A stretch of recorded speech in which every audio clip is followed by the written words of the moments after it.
রেমাল নামক ঘূর্ণিঝড়ের জন্য পূর্ব বর্ধমানের কমলা সতর্কতা জারি করেছিল প্রশাসন। ঝোড়ো হাওয়া ও অঝোরে বৃষ্টিপাত শুরু হয়।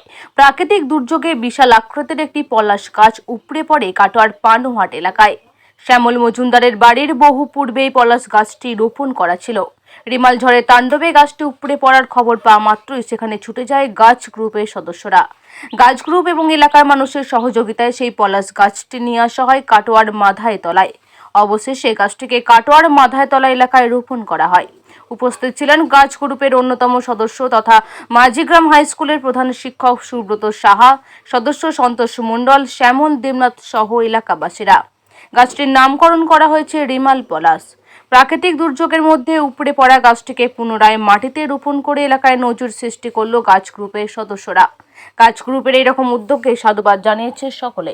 আমি সুব্রত কুমার সাহা, মাঝিগ্রাম বিশ্বেশ্বরী উচ্চ বিদ্যালয়ের প্রধান শিক্ষক, সেই সঙ্গে বর্ধমান গাছ গ্রুপের একজন সবুজ শ্রমক। আজকে আপনারা যে কাজ করেছেন সেটা নিয়ে একটু বলুন। আজ রেমালের জন্য পরিবেশটা ছিল খুবই দুর্যোগপূর্ণ।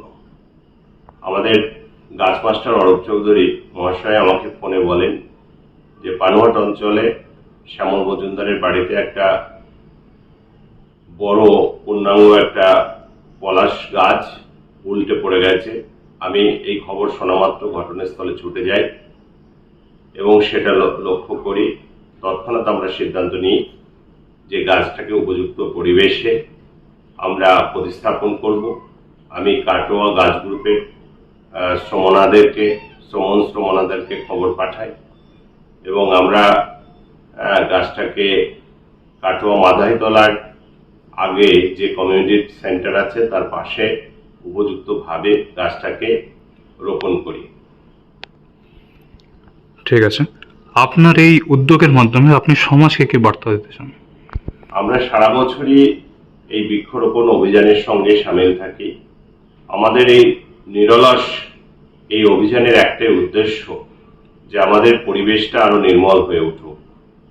আমরা যখন অসুস্থ হয়ে হসপিটালে যাই তখন কয়েক ঘন্টার মধ্যে আমরা লক্ষ লক্ষ টাকা আইসিইউতে ভর্তি হওয়ার জন্য দিয়ে চলে আসি, কিন্তু আমরা কখনো ভাবি না যদি সারা জীবন একটা গাছ উপযুক্তভাবে লালন পালন করতে পারি, সেই গাছটি আমাদের সারা জীবন এই আইসিইউ থেকে অনেক অনেক গুণ বেশি অক্সিজেন সে আমাদেরকে সমাজকে দিয়ে যাবে, পরিবেশকে দিয়ে যাবে।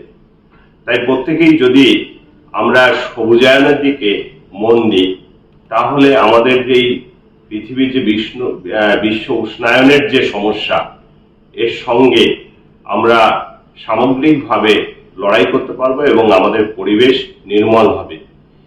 এই আবেদন রেখেই আমরা সমাজের কাছে এই আবেদনই রাখতে চাই যে সবাই যাতে আমাদের এই সংগ্রামে এগিয়ে আসে।